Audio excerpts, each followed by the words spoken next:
بسم الله الرحمن الرحيم رب اشرح لي صدري. ګوره دې پورې چې موږ کومه خبره وکړله که نه نو موږ د علم المعاني په باره کې درې خبرې وکړلې. د علم المعاني تعریف موضوع غرض موږ وکړله او په علم البیان کې موږ یو خبره وکړله. علم المعاني تعریف سره نو موږ ویلو چې معنی په لغت کې په معنا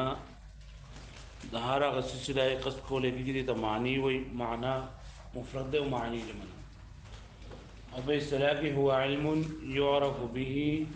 احوال اللفظ العربي التي بها مطابقه. دا علم د چې پیژندل کېږي په دې په ذریعه سره احوال د عربي الفاظو په دې اعتبار سره چې دا مطابق وي د مقتضى الحال سره. موضوع سره تراکیب البلغاء یعنی کم دا بلیغ خلق چره داغي کلام داغي تراکیب په دې حیثیت سره چې دا مطابق د مقتضى الحال سره او غرض دا ده چې په دقیق کلام د مقتضى الحال مطابق کولو کې د غلطۍ نه بچ کېدل. دویم نمبر پرون سبق کې موږ د علم البیان په تعریفونه کړو. یو تعریف دا ده هو علم بقواعد يعرف به ايراد المعنى الواحد بطرق مختلفة لوجود الدلالة. مطلب دا دی چې یو معنا په مختلف طریقو سره راوړل او چې په دې کې دا بعضې معنی دا بعض جملې په بعضو کې په دلالت کولو کې واضح وي، یعنی بعض واضح او بعض واضح نه. نو دا علم البیان تعریف. او دویم تعریف من کړه هو علم يبحث فيه عن التشبيه والمجاز والکنایه. چې دا هغه علم دی چې په دې کې د تشبیه مجاز او کنایه په باره کې خبرې کوي. مجاز تشبیه او کنایه. جی نن سبق کې د دقیق علم البیان موضوع مونږ وایو چې په علم البیان کې به څه خبرې کېږي، بس څه موضوع باندې. نو په علم البیان موضوع ده الفاظ و عبارات. الفاظ او عبارات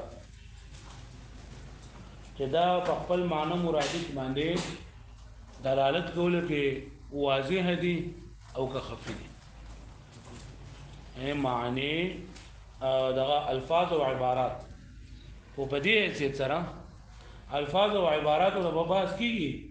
خو په دې حیثیت سره چې دا په خپل معنی ورکولو کې په خپل معنی مرادي باندې دلالت کولو کې واضح دي او که واضح نه دي. د دې چې کوم مطلب دی نو پای کې دا واضح دي او که واضح نه دي نو دا چې دې ته ویل کېږي دا د علم البیان موضوع ده. پوه شئ چې الفاظ پکې بیانېږي او دې الفاظ د چې کوم مطلب دی آیا دا په معنی ورکولو باندې په خپل معنی ورکولو کې واضح دی او که واضح نه دی. پوه شئ مې باندې ها لکه په پښتو کې د دې مثال دی که نه. لکه زه اوس په پښتو کې وایم چې هلکه دا عبد الله د مثال ښایسته دی. دا خبره اوس ما وکړله ما مطلب دا زه دا خبره بیانوم ما معنی مرادي دا دی دا مطلب دی زما چې زه د دې عبدالله د ښکلا په باره کې زه خبره وکړم نو زه یم دا عبدالله ښایسته دی. اوس دا خبره ما وکړله نو زه یم دا عبدالله ګل دی. نو اوس دا خبره د دې دغه مطلب دی خو دا عبدالله ګل دی. د دې کې دا په خپل معنی ورکولو کې دا لږ خفي ده، یعنې په دې کې لږ خفت پکې دی. لکه ته ښکلا خبره کوې د ښکلا معلومیږي خو لکه مطلب یې ډېر واضح نه دی. او که ته داسې ووایې چې هلکه دا عبدالله ښایسته دی دا خبره به ډېر بهتر دی. اگر چې ته د ګل سره تشبیه وکړله تشبیه پکې راغله دا پکې راغله اوس هم به غلط سیوا کېږي. دا الفاظ او عبارات په دې حیثیت سره چې په خپل معنی مرادي باندې دلالت کولو کې دا واضح دي او که نه خفي دي.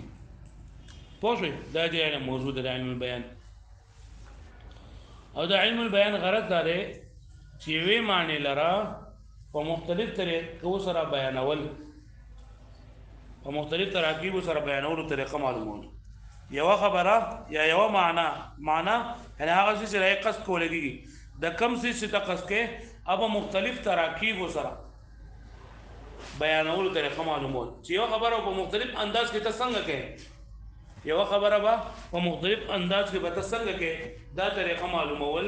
دا د علم البیان غرض دی. پوه شئ یوه خبره یا یوه معنا په مختلف تراکیبو سره بیانولو طریقه معلومول دا د علم البیان غرض دی. ته نه لیکې د علم البيان کې موږ درې خبرې وکړلې. د علم البيان موږ تعریف دو تعریفونه وکړل، یو موضوع او یو غرض. د علم البيان تعریف سره وعلم يعرف به إيراد المعنى الواحد بالطرق المختلفة بوجوه الدلالة عليه. بهم تعریف سره وعلم يبحث فيه عن التشبيه والمجاز والكناية. تدي علم البيان موضوع سره الفاظ وعبارات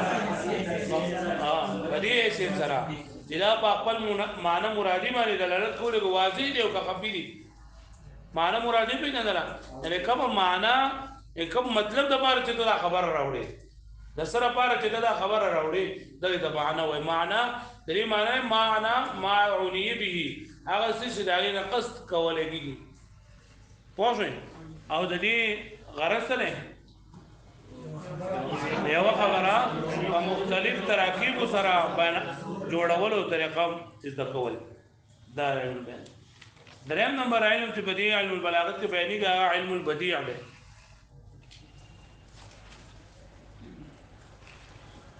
علم البدیع، بدیع په لغت کې په معنا د ناشناوالي سره راځي. ناشنا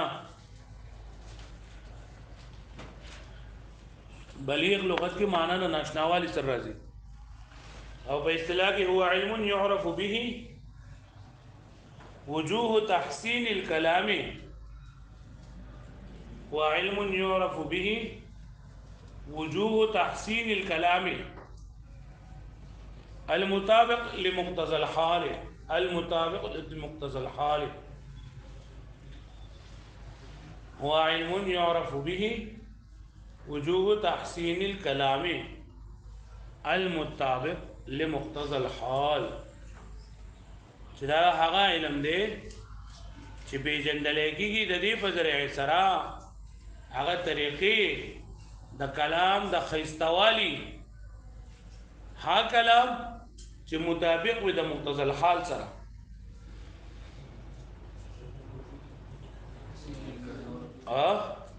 وعلم يعرف به وجوه تحسين الكلام المطابق لمقتضى الحال. هو علم يعرف به وجوه تحسين الكلام المطابق لمقتضى الحال. ما تقول یو کلام دا د مقتضى الحال مطابق شو، د مقتضى الحال سره مطابق کول دا په علم المعانی کې کیږي. علم المعانی تعریف موږ څه کړل؟ اقوال اللفظ العربي التي بها يجمع. دا علم المعانی په طریقه سره په لفظ سره مقتضى الحال مطابق راوړي. خو دا مقتضى الحال مطابق چې کوم کلام تا راوړي لري پدې کې نوري طریقې دسي طریقې چې هغه سره دا کلام نورم قصد شي، دا علم البديع دی. لکه پوه شو دې باندې علم البديع څه ته وایي؟ هو علم يعرف به وجوه تحسين الكلام المطابق لمقتضى الحال. دا علم دی چې پیژندل کېږي د دې په ذریعه سره داسې طریقې چې کلام به ښایسته کولی کېږي، خو عام کلام نو. کم کلام؟ المطابق لمقتضى الحال، یعنی هغه کلام دا کلام موصول ته المطابق لمقتضى الحال دا صفت ده. داسې کلام چې مطابق وي د مقتضى الحال سره، یعنی کم کلام چې د علم المعانی په ذریعه سره تا د مقتضى الحال مطابق راوړو، پای کې نور دا کلام ته ښایسته کوي، پای کې تحسین پیدا کوي، هغه طریقې معلومول د علم البدیع ده. څنګه تعریف دی؟ هو علم وجوه تحسین الكلام المطابق لمقتضى الحال. موضوع د دې علم دا تراکیب البلغاء بدیع کې سره چې دا د مقتضى الحال مطابق یعنی څنګه چې د علم معنی خبره ده شندان تراکیب البلغاء بدیع چې سره چې دا من حيث انه يطابق لمقتضى الحال.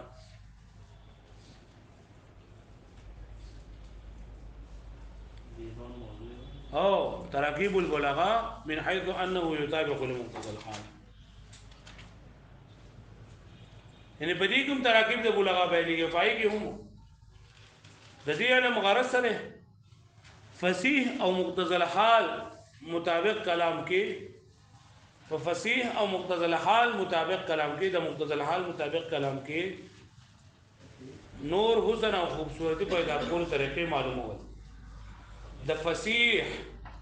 او د مقتضى الحال مطابق کلام کې نور حسن او ښکلا پیدا کولو طریقې معلومول د فصیح او د مقتضى الحال کلام چې کم کلام لکه فصیح نه وي کم کلام چې لکه د مقتضى الحال مطابق نه نو پای کې علم البدیع سکار نشي کولای لاول به د علم المعانی په طریقې سره کلام مطلب مقتضى الحال مطابق کې او په علم البدیع کې بداو شي چې دغه کلام کوم چې د مقتضى الحال مطابق دی پای کې به نور حسن او ښکلا چې نن داګي طریقې معلومول چې بری کې به نور حسن او نور ښکلا به څنګه راځي دا علم البدیع دی هغه پوه شو به معنی ها غرض د فصیح او مقتضى الحال مطابق کلام کې نور حسن او ښکلا پیدا کولو طریقې معلومول د فصیح او د مقتضى الحال مطابق یعنی یو کلام د مقتضى الحال مطابق نه وي یا فصیح نه وي نو باید علم البدیع سکار نه کوي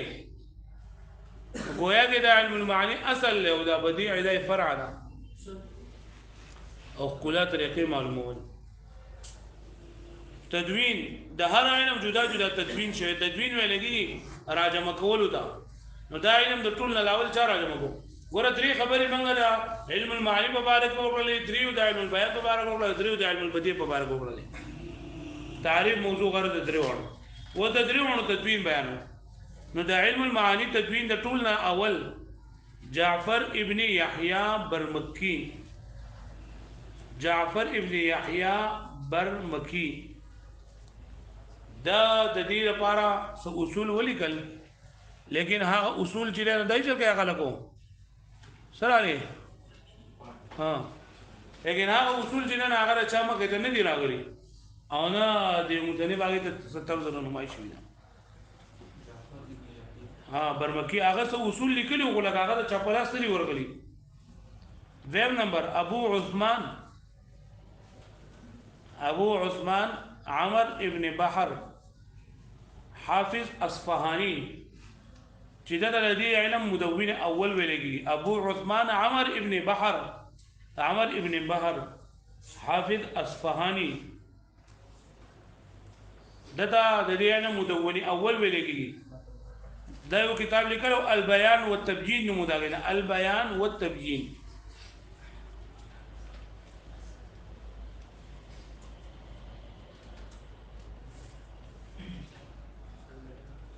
البيان والتبيين درهم نمبر شیخ عبد القاهر ابن عبد الرحمن الجرجاني عبد القاهر ابن عبد الرحمن جرجاني عبد القاهر ابن عبد الرحمن جرجاني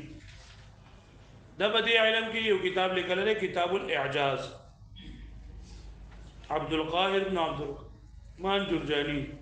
کتاب الاعجاز لیکل ہے ټول مباحث بګي وکړي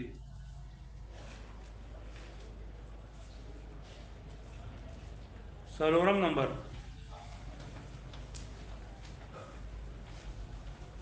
ابو یعقوب یوسف سکاکی ابو یعقوب یوسف سکاکی د دې علوم د څه تفصیل او تشریح کړی دا کنه چې دا علم المعانی کمال ته رسول ده او دا یو کتاب لیکلو مفتاح العلوم او دا هغه مفتاح العلوم قسم ثالث چې نه په بلاغت باندې مشتمل مفتاح العلوم خوښوي چا لیکلو ابو یعقوب یوسف سکاکی او دا دغه لګدو کتاب خپل بل لیکلو او دا هغه کم قسم ثالث دا مفتاح العلوم دا مفتاح العلوم قسم ثالث دا صرف علم البلاغت باندې لیکل دا علم البلاغت باندې فن ثالث باندې چې بیا سعد الدین تفتزانی رحمت الله علیه شرح ولیکل دا غیر مطول لم کې خدو مطول ډیر ځل وګت کتاب نه هغه مطول چې نه هغه کله دا ولیکو نو مطول ډیر ځل وګت کتاب او ډیر ځل لگاوي چې دا خوري خلق بس لګیو دا خلق هغه ذهنونه وسدون نه دي هغه بیا مختصر معنی درو مختصر معنی میں انشاءاللہ دا خیر سره بل کال بیا سوچونه بڑی باسه انشاءالله چې تاسو مو وینئ چېرې دا مختصر دي چې مطول به لازم مثلا د مفتاح العلوم د قسم ثالث شرح ده مفتاح العلوم چا لیکلی دی اوس دلته کې زموږ د نصاب کې دلته کې په دې رای کې لیکلی دی تلخیص المفتاح نو هغه دغه د مفتاح تلخیص دی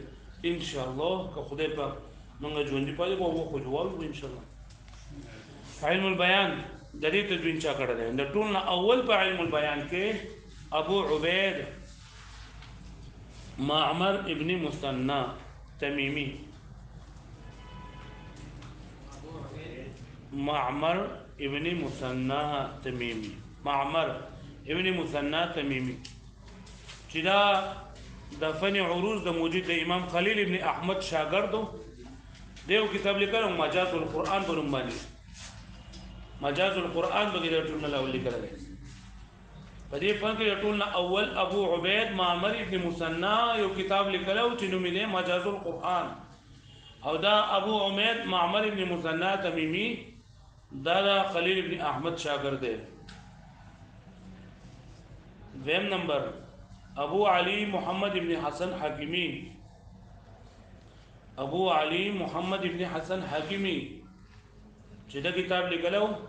سر الصناعت او اسرار البلاغت سر الصناعت و اسرار البلاغت سر الصناعه واسرار البلاغه ابو علی محمد ابن حسن حاکمی دا کتاب لیکلو سر الصناعت و اسرار البلاغت دریم نمبر ابو الحسن محمد ابن طاهر ابو الحسن محمد ابن طاهر شریف تیرا کتاب تلخیص البیان اور مجازات نبویہ تلخیص البیان اور مجازات نبویہ ابو الحسن محمد ابن طاهر شریف علامہ رضی باندې مشهور دی علامہ رضی دغه کتاب تلخیص البیان اور مجازات نبویہ سلورم ابو منصور عبد الملک ابن محمد ثعالبی ابو منصور عبد الملک ابن محمد ثعالبی دغه کتاب دی سحر البلاغه وسر البلاغه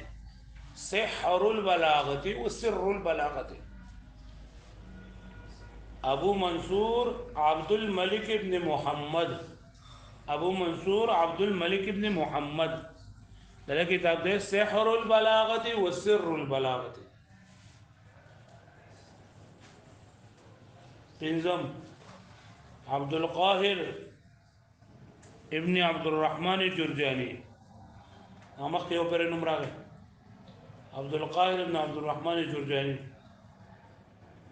شهاده کتاب اسرار البلاغه لکه دا پیژنې عبد القاهر ابن عبد الرحمن جرجاني څوک دی شیخ عبد القاهر پیری خدا ابو بکر عبد القاهر ابن عبد الرحمن جرجاني دا بل کتابونه لیکل نه همیرم لیکل ها دغه کتاب اسرار البلاغه شپږم نمبر علامہ جار الله زی مخشری